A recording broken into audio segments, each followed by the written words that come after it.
All right, y'all, this is Justin at the Ready Life channel, and we're doing a 2-day overlanding trip through the Mojave Desert this time.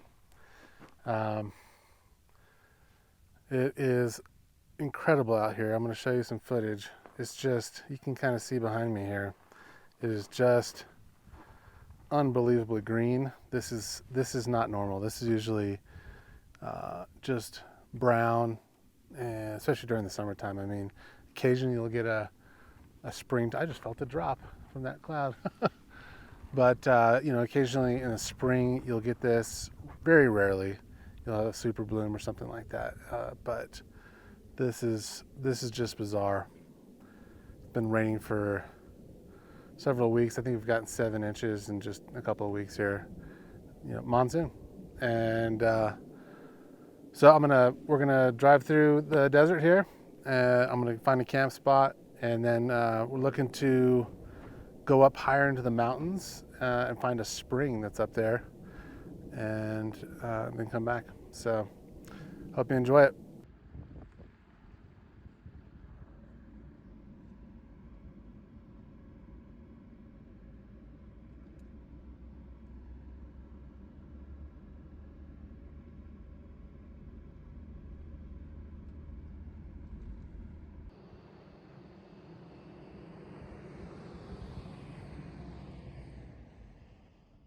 See the crease out there.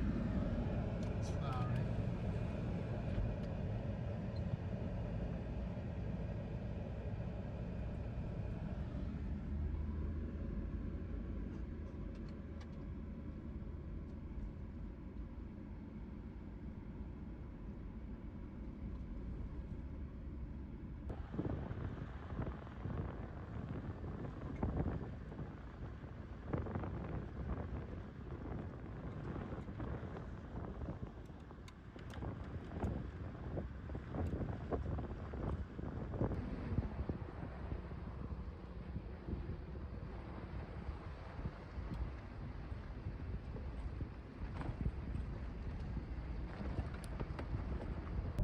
Just to give you an idea, that is a fire ring right there, and that's where people usually camp, and that's usually just dirt. And so this grass is just sprouting up everywhere where often there's just dirt.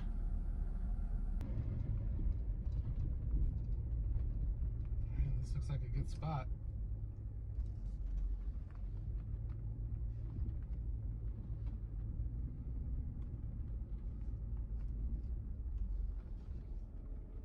Trees, a little fire pit there, although I don't think I'll have a fire. We can watch the sunset in that direction. Cool. There's not normally a lot in the way of bugs out here, but the place is crawling with caterpillars. There's one right here. Let's see. And they're just everywhere. These poles I got from, these are light stands. I just took the legs off the bottom of them. They're just cheapos.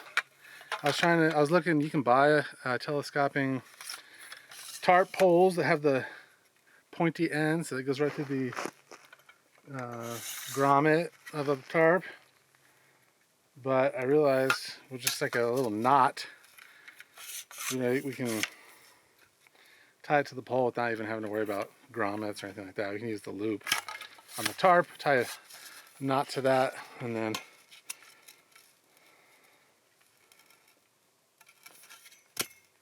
a knot to the pole. And that's all we gotta do.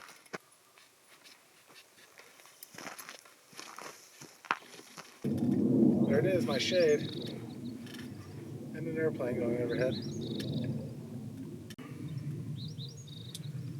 That's one thing I'll say. So you gotta drink a lot of water out here in the desert. It's kind of humid today, so I'm sweating, and it's, even though it's probably just in the 90s, it's still warm. And I recommend a big jug of water that's made from stainless steel, double walled, so it'll stay cold. Otherwise the water gets super hot and gross. This is a little heavy for other purposes, but for this is great.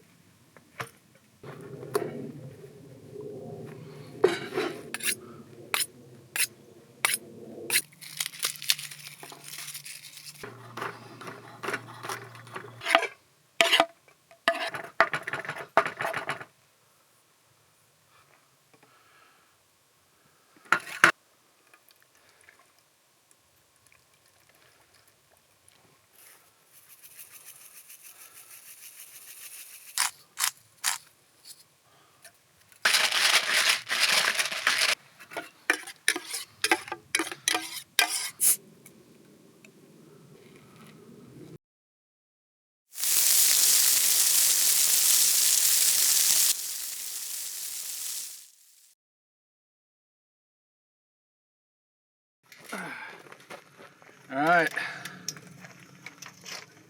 flank steak, chimichurri, Mexican street corn. I mean, right here. All right, I'm gonna enjoy the rest of my dinner and probably go to bed pretty soon.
Bacon avocado toast sandwich.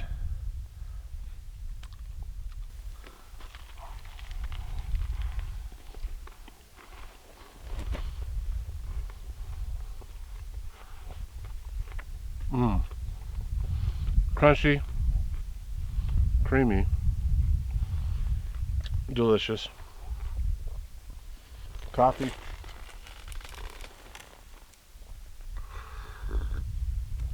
I was gonna add egg to it, but I mean, I don't know. I didn't want to spend the extra time. That would be a good addition, but I want to get on the road, get up to this this area we're gonna go to where there's a natural spring in the mountains, where the Mojave Desert sort of converges with, you know, Joshua trees and cholla and stuff like that start merging with pinyon and juniper pine. There's feral cattle up there. It's pretty interesting. So yeah, we're gonna finish up breakfast, pack up, and head down the road.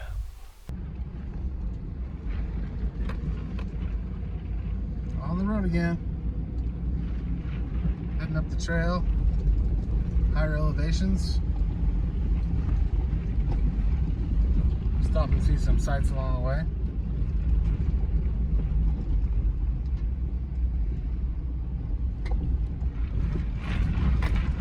You know, these trees remind me of the trees from the Lorax.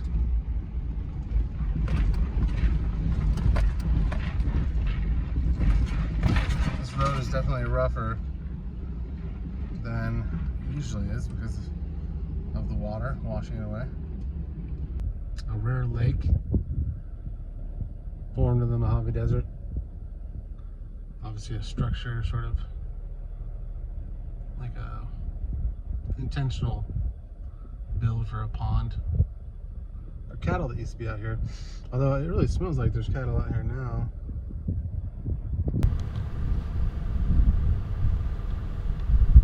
And there's a cow out there. I'm not any much more emaciated. At the Mojave Desert. So what's interesting about that cow is that there hasn't been any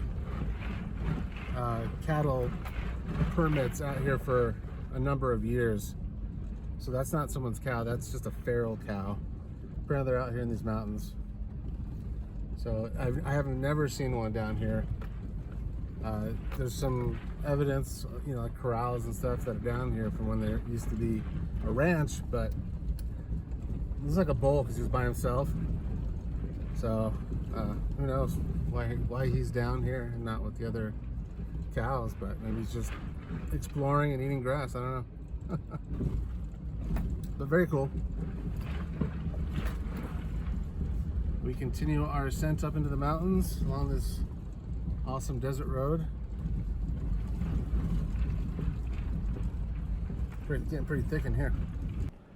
All right, so it's interesting to see how the landscape changes as we change elevation. This gray plant seems to be dominating underneath the Joshua trees. There's banana yucca and Mojave yucca, cholla cactus sprinkled throughout, but it looks just totally different, even though the Joshua trees are still prevalent. And the first sign of anything human-made for a while, besides this road we're on, these power lines up here. And these roads are either here because of ranching that used to be here, or because of power lines. So there's a road that goes along this power line road, which we will not be taking, but that is a route that you can go. So you have these roads that crisscross this desert in various directions because of these reasons. And now it's public land, and it's, you know, you can camp out here and enjoy the natural space. The call of the coyotes at night, even a feral cow during the day. Lots of birds out here. And there's desert tortoise and rabbits and lots of reptiles, snakes and lizards, kit fox, owls. We heard owls last night. I didn't get any of that recorded, but they're a little elusive, those owls. And just look at how thick this is.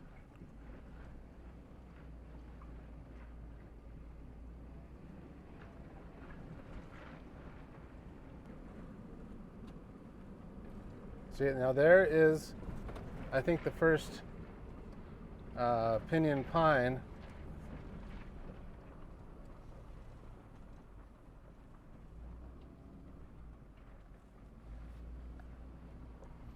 There. Now we're starting to see more. Some creosote out there, but so now we're starting to see this mix of pine trees and Joshua trees. It's kind of fascinating. Landscapes don't just end and start arbitrarily, generally speaking. There's transition zones. There's mountain lions up here, and also deer. I've seen deer in these mountains.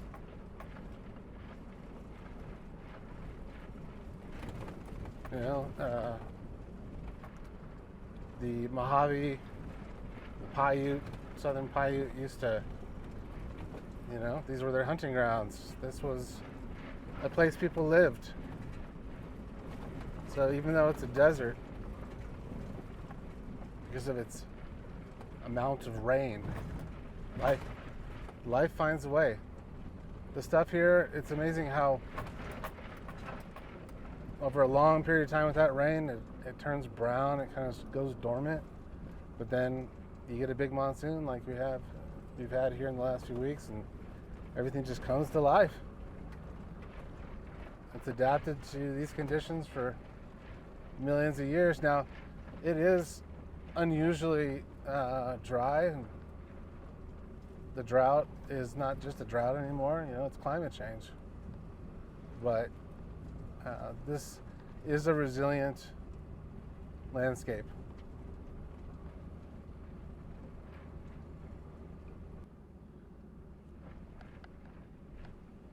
Coming up here,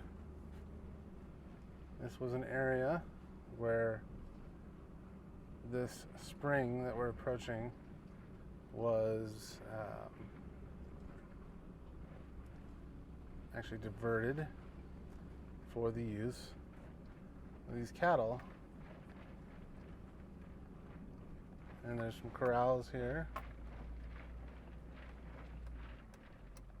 I don't know. Oh yeah, there's still water in that. So there's like a tub right there with water in it. I'll show you. All right, so this. Notice the black brush?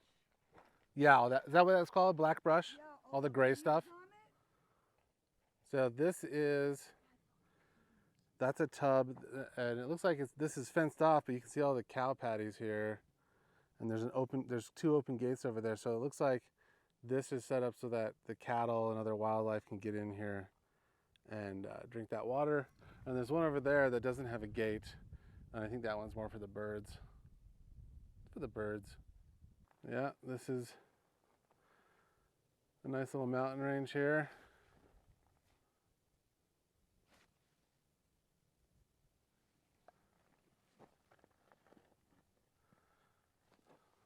Old corral. They used to load the cattle into the truck right there, probably. That ramp. And they're still out here, just unregulated. I guess if you. Brand new salt lick. Brand new. Salt licks. Not to be confused with Salt Lake. So the cows like lick the salt? Probably they need the salt. They must be damn thirsty. Are you thirsty? We could drink that water. So these springs here, it's good to have knowledge if you do adventure out into the desert, because these springs, even though cows drink out of that tub over there, that one over there is probably cleaner. Looks pretty clear, but you know, you could obviously boil it. But having knowledge of where springs are throughout the desert regions that you like to explore, it's a good idea. You could save your life in a pinch.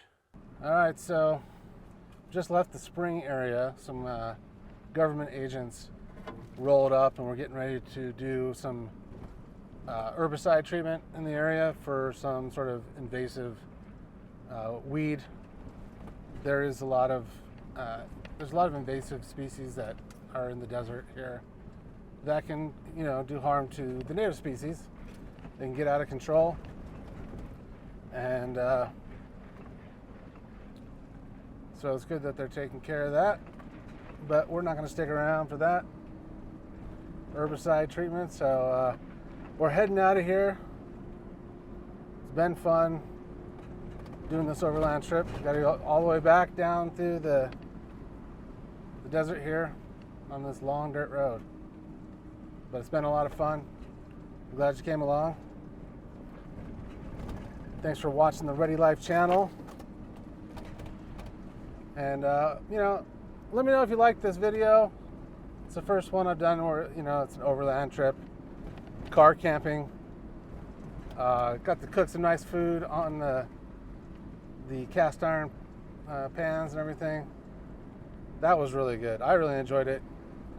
I like a nice adventure in the Suburban here that I've converted into kind of a overlanding camper.